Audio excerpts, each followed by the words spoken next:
नमस्कार। एक बार हम फिर हाजिर हैं अपनी स्टॉक रिलेटेड एजुकेशनल सीरीज़ के साथ। इस बार थोड़ा सा डिले हो गया वीडियो बनाने में, कुछ व्यक्तिगत कारण रहे हैं। कुछ दोस्तों को कोरोना हुआ तो उसके चक्कर में वीडियो नहीं बन पाया, उसके लिए माफ़ी।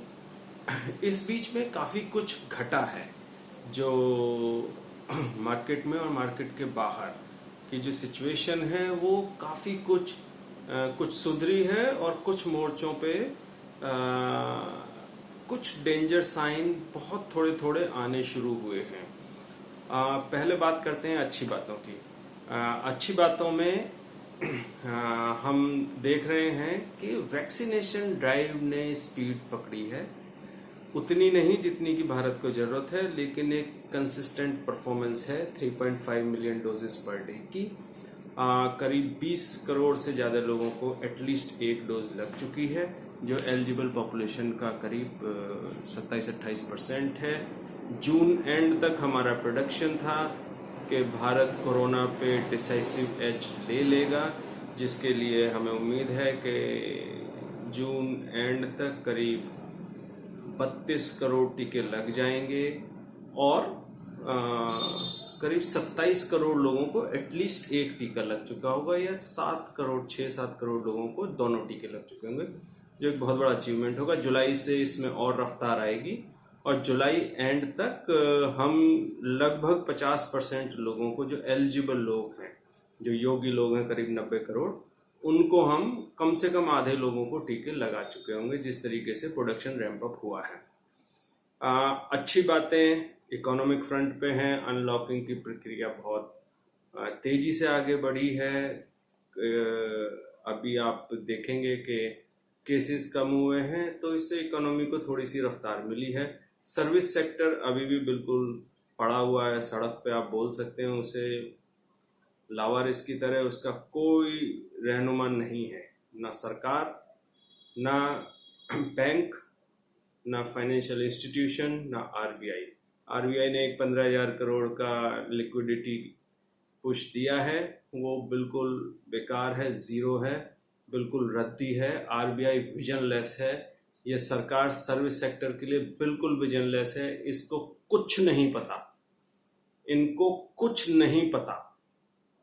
जो सरकार में बैठे हुए लोग हैं, प्रेजेंट सरकार में, बहुत बहुत डिसअपॉइंट किया है इन्होंने। सिर्फ और सिर्फ लोगों की, व्यापारियों की, बिजनेसमैन की ज़ील जो है, जो उनकी जिजीविशा है, जो उनका कुछ अच्छा करने की जो ताकत है, उसने इकोनॉमी को पटरी पे लाने का थोड़ा बहुत काम किया है।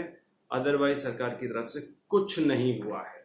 सर्विस सेक्टर बिल्कुल जीरो है। Restaurant, tourism related field, aviation, सब में बहुत बुरी हालत है और शायद हमें 24 से 36 महीने लगेंगे इसको प्री कोविड लेवल तक आने में, जो ऑलरेडी बहुत लो लेवल पे था अपने पोटेंशियल से। तो हम बात कर रहे हैं 2024-25 की, लेकिन एक सिल्वर लाइनिंग है कि समाज के एक हिस्से के पास पैसा लगातार आता रहा है और वो आता रहेगा भी। जैसे एक रूरल इंडिया है, रूरल इंडिया में साइक्लिक पैसा आता है।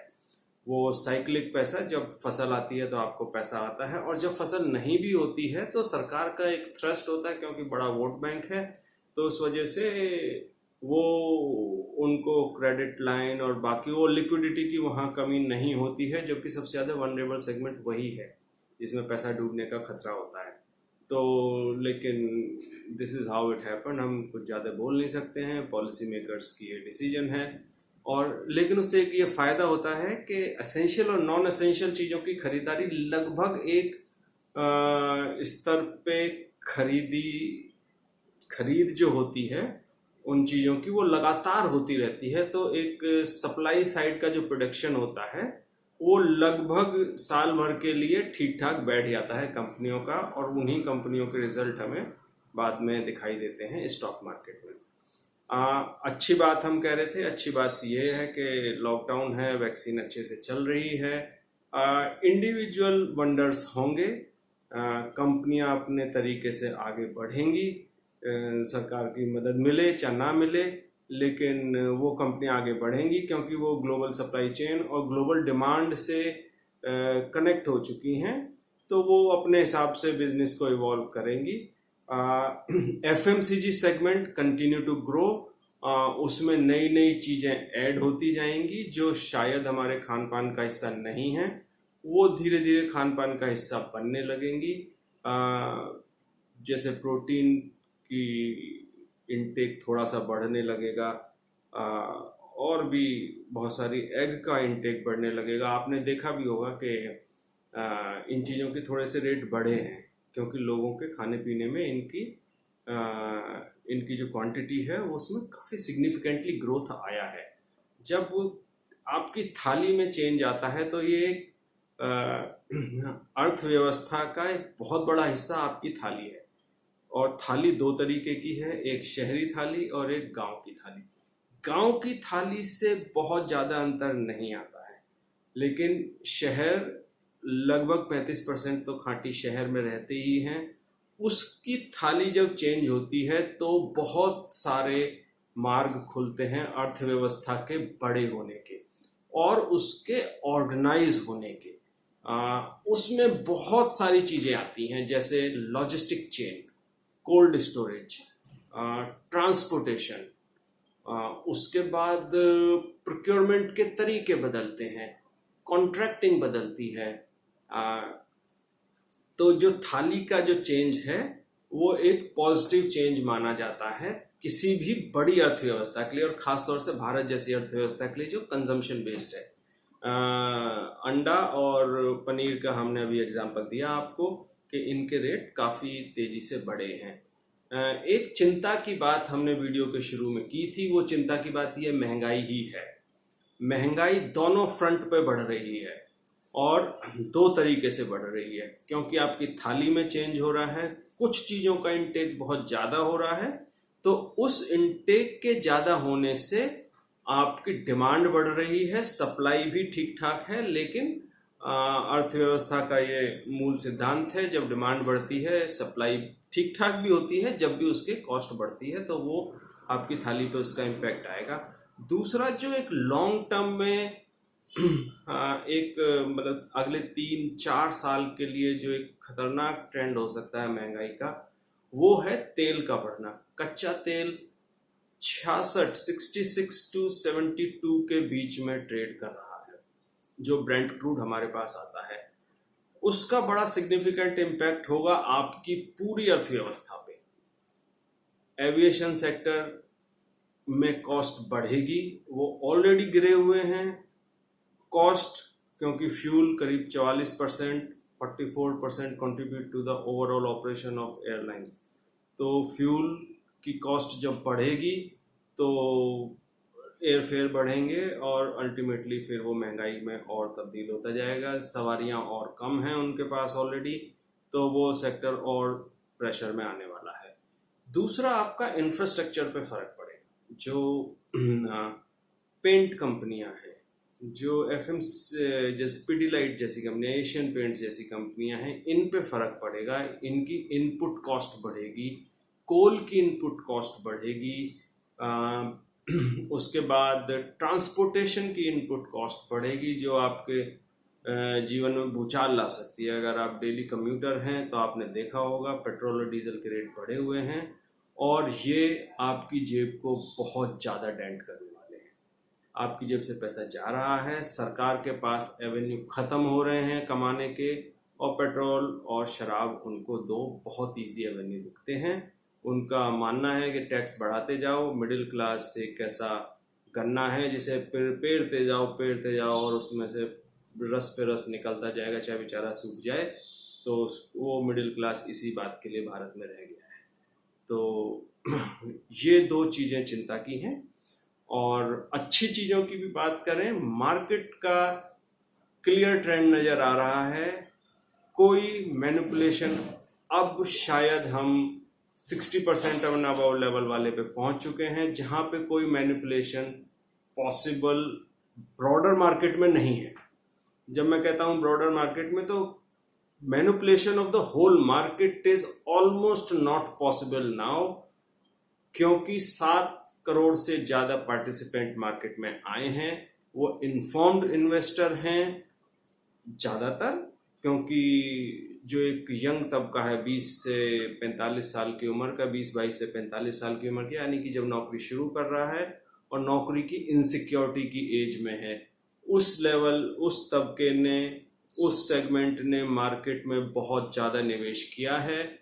वो पढ़ता है, निवेश करता है ज़्यादातर लोग, नॉट एवरीवन। और उससे क्या हुआ कि मार्केट का पार्टिसिपेशन बहुत ज़्यादा आ गया। अब पार्टिसिपेशन बहुत ज़्यादा आ गया तो आप एक दो स्टॉक को तो मैनिपुलेट कर सकते हो और पार्टिसिपेंट कम हो। अब अच्छी कंपनियां मैनिपुलेट नहीं होंगी और बेकार कंपनियां को आप पंप एंड डंप वाली जो पॉलिसी है उससे शेयर बिल्कुल ऊपर ले जाकर नीचे डंप करेंगे, ऐसा भी पॉसिबल नहीं होगा। 2-3 सर्किट 20-30-25% के बाद इमीडिएटली कंपनी की, बल्कि पहले सर्किट पे ही जो 10% या 20% का होता है उसी पे कंपनी की सारी पोस्टमार्टम आ जाता है। टेलीग्राम है, व्हाट्सएप है, ग्रुप्स हैं, यूट्यूब है, हम जैसे लोग हैं वो उस कंपनी का पोस्टमार्टम कर देते हैं कि कंपनी बोगस है या कंपनी में कुछ दम है। तो manipulation of the few stocks is always possible. Manipulation of market is almost impossible now. ये हम कह रहे हैं और कन्विक्शन के साथ कह रहे हैं। अब full market manipulation is not a possibility anymore in Indian stock market, at least as we speak now. Market ऊपर नीचे होता रहेगा, वो एक उसका स्टैंडर्ड प्रोसेस है, करेक्शन लेता है, थक जाता है, मार्केट ऊपर जाता है, कंसोलिडेट करता है। हमारी थीम अभी भी कंटिन्यू है। जो कुछ आईपीओज आने वाले हैं, कॉनस्टार है जो बहुत अच्छा सेगमेंट है, उसके पीयर्स में मदरसन सुमी वगैरह है, तो ग्लोबल स्केल पे कंपनी है, प्रमोटर्स अच्छे हैं। उसके बाद श्याम मेटेलिका करके कंपनी है, बहुत अच्छा मैनेजमेंट है उसका, बहुत अच्छा मैनेजमेंट है, सेल्स अच्छी है, अपने सेगमेंट में लीडर बनने की सारी संभावनाएं हैं। तो ये दोनों आईपीओ आप ले सकते हैं।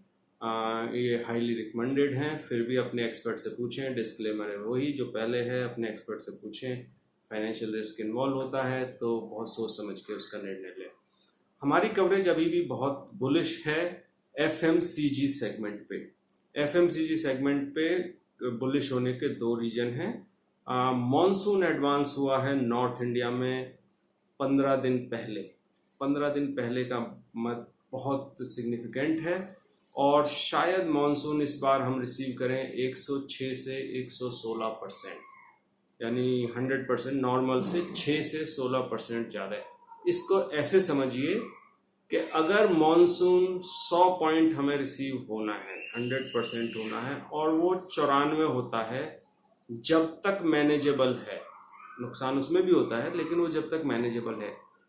94 से 93 हुआ, 94 से 93, 1% of deficit, 1% deficit of monsoon cost Indian economy 15,000 crore. तो जिस वक्त आप देखते हैं कि मॉनसून 88% रहा है तो उसमें बहुत ज़्यादा डेंट होता है, क्योंकि डेंट फिर 88 to 94 नहीं गिना जाता है फिर, क्योंकि बहुत ज़्यादा डेफिसिट हो जाता है 90 के नीचे, तो फिर वो 88 या 85 या 84 जो भी हो 200 गिना जाता है, मल्टीप्लाइड बाय 15,000 करोड़ 1 पॉइंट। तो इतना सिग्निफिकेंट और इतना बड़ा रूरल मार्केट है, रूरल इकोनॉमी है भारत की, तो इसलिए ये बहुत अच्छी खबर है। नॉर्थ इंडिया में सारे इंडिकेशन हैं कि हिंदी हिंटरलैंड जिसे कहते हैं, नॉर्थ सेंट्रल में, वहाँ पे मॉनसून 12 या 14 दिन पहले पहुँच रहा है, 15 जून से आना शुरू हो जाएगा। एज वी स्पीक जब हम बात कर रहे हैं, Bihar is already receiving monsoon rains which is a good sign. वो फिर ईस्टर्न यूपी, लखनऊ वगैरह से होता हुआ पूरे नॉर्थ इंडिया को कवर करेगा, जिसमें फिर बुआई शुरू हो जाती है गेहूं की और बाकी फसलों की। तो उससे आपको एक इकोनॉमी पे बहुत पॉजिटिव इम्पैक्ट आता पड़ेगा। उससे पॉजिटिव इम्पैक्ट क्यों आएगा? क्योंकि खर्चे का साइकिल जल्दी शुरू हो जाएगा। आप देखिए कि जो खर्चा 2 महीने 2 महीने एक्सटेंड हो जाएगा, वो तो एक बहुत अच्छा साइन है ये। और जब खर्चा शुरू होता है तो ऑफ कोर्स उसका इकोनॉमी पर रिपल इफेक्ट आता है। तो इससे हमें उम्मीद है कि करीब 1 लाख करोड़, 80,000 करोड़ से 1 लाख करोड़ का एडिशनल एक्सपेंस होगा। मानसून अच्छा होगा तो ये इकोनॉमी का जो बेस है, जो खर्चे का बेस है, उसे 1 लाख करोड़ के तक बढ़ा सकता है। ये एक इंडिकेटिव फिगर है। प्रिज्यूमिंग मानसून अच्छा है, हम बात कर रहे हैं रूरल इकोनॉमी के जो पार्टिसिपेंट हैं उनके बिहाफ पे। वो प्रिज्यूम करेंगे मानसून अच्छा है, उनकी पैदावार अच्छी होगी, वो अपना ही कैलकुलेशन करते हैं, अपनी एक कॉस्ट अपने दिमाग में रखते हैं और फिर उसके बाद उस हिसाब से उसी को मद्देनजर वो खर्चा करते हैं। तो उसकी जो अपटिक है वो 1 लाख करोड़ तक पहुंच सकती है अगले सीजन तक। यानी हम बात कर रहे हैं जून 2022 तक की। तो एक साल में 1 लाख करोड़ का अपटिक आ सकता है सिर्फ मॉनसून से। फर्टिलाइजर फ्रंट पे गवर्नमेंट अच्छा काम कर रही है। वो एक फर्टिलाइजर को कंसोलिडेट करने की कोशिश कर रही है, फर्टिलाइजर सेगमेंट को। भारत इस पे बहुत ज़्यादा पैसा खर्च करता है, जो एक शर्मनाक बात है हमारे लिए। हमें खुद बनाना चाहिए और इस सेक्टर को अब फ्री करना चाहिए। हमें सबको बोलना चाहिए किसानों के भले के लिए अब इस सेक्टर को, प्राइवेट सेक्टर को दे देना चाहिए। हमारी सरकारी कंपनियां बहुत शानदार काम करती हैं, लेकिन अब उन्हें स्केल अप की ज़रूरत है। उनका जो इम्पोर्ट स्केल है अब उसे मैन्युफैक्चरिंग स्केल में बदलने की तैयारी करनी ही होगी अगर हमें लॉन्ग टर्म में पैसा बचाना है। क्यों? क्योंकि फर्टिलाइजर की कॉस्ट 2-3 चीज़ों पर डिपेंड करती है, जिसमें ऑयल, क्रूड ऑयल एक इम्पोर्टेंट सेगमेंट है। क्रूड ऑयल का रेट बढ़ेगा तो इम्पोर्ट बढ़ जाता है। पूरी दुनिया को पता है, जो जो फर्टिलाइजर बनाते हैं, यूरिया वगैरह, कि भारत का इम्पोर्ट हमेशा फर्टिलाइजर होता है और ज़्यादा होता है। आपकी नॉलेज के लिए बताऊं कि इस साल करीब 65,000 करोड़ से ज़्यादा, जो 50% का जो 14,000 करोड़ का एडिशनल हिट हुआ है, तो 80,000 करोड़ की सब्सिडी दी जाएगी सिर्फ फर्टिलाइजर में। आप देखिए 80,000 करोड़ रुपए टैक्स पेयर का सिर्फ फर्टिलाइजर को दिया जाएगा, जिसकी कोई रेगुलेशन नहीं है, कितना चलाना है सब अपनी अपनी मर्जी से डाल देते हैं। उसे यूज़ करना भी है, नहीं भी करना है, ये एक टेक्निकल सब्जेक्ट मैटर हो सकता है, लेकिन वो ठीक ठाक यूज़ नहीं होता है। अभी तक के हमारे अनुभव यही बताते हैं। लेकिन टैक्स पेयर का 80,000 करोड़ रुपए वहाँ जा रहा है। भारत को अब इसमें मैन्युफैक्चरिंग लीड लेनी ही होगी। ऐसा नहीं है कि नहीं बन रहा है, भारत को में बन रहा है, लेकिन अब हमें इनोवेटिव तरीके सोचने होंगे कि किस तरीके से इस इम्पोर्ट बिल को कम किया जाए। अब भारत की अर्थव्यवस्था इस चीज़ को और झेलने के मूड में नहीं है, क्योंकि ये एक नया सफ़ेद हाथी बनता जा रहा है। जैसे एयर इंडिया हमारे सिर पे ऑलरेडी बैठी हुई है, वो काम धाम कुछ है नहीं, हमारे पैसे से उनको बहुत खर्चा होना है। 1 लाख करोड़ के नीचे हम आ चुके हैं ऑलरेडी एयर इंडिया से। तो ऐसे 1-1 लाख करोड़ करके आप देखेंगे तो लिक्विडिटी, जो एनपीए हैं वो बहुत कम हो सकते थे, लेकिन आप एक सोशलिस्ट कंट्री में रहते हैं तो उसका कीमत थोड़ा बहुत आपको चुकानी पड़ेगी। दूसरा जो उसमें अच्छी बात है, चीनी बहुत शानदार काम करेगी। इस फ्रंट पे सरकार ने एक्सेप्शनल काम किया है। मैं इस सरकार की कुछ नीतियों का बहुत घोर विरोधी हूँ और कुछ नीतियों का घोर समर्थक हूँ। शुगर फ्रंट पे बहुत शानदार काम हो रहा है।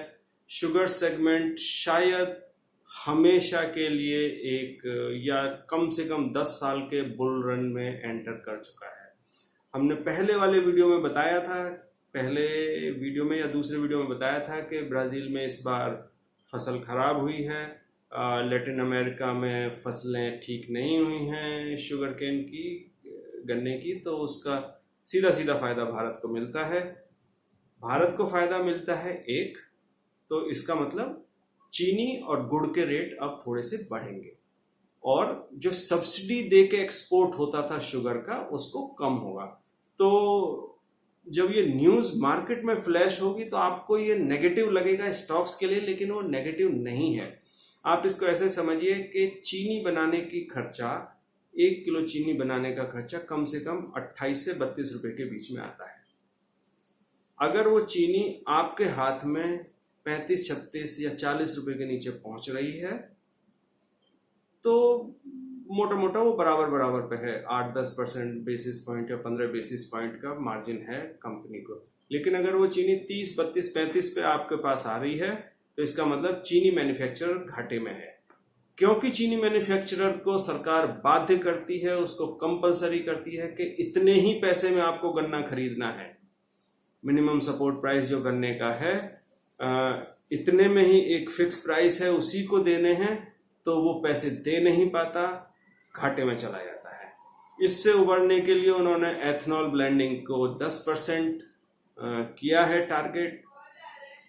10% टारगेट का मतलब है कि उनके लिए एक नया स्ट्रीम खर्चे रेवेन्यू का नया स्ट्रीम आएगा जिसमें खर्चा कम है, क्योंकि एग्जिस्टिंग सेटअप में थोड़ा सा और मशीनरी लगा के वो ब्लेंडिंग एथनॉल का प्रोडक्शन कर सकते हैं, जिसे ऑयल मार्केटिंग कंपनियों को बेच सकते हैं। समस्या नहीं है ये कि आप देखेंगे कि एक्सपोर्ट ड्यूटी कम हो गई या एक्सपोर्ट सब्सिडी कम की है, ये अच्छी बात है, क्योंकि इसका मतलब अब इंटरनेशनल मार्केट में उन्हें नॉर्मल प्राइस मिलना शुरू होगा।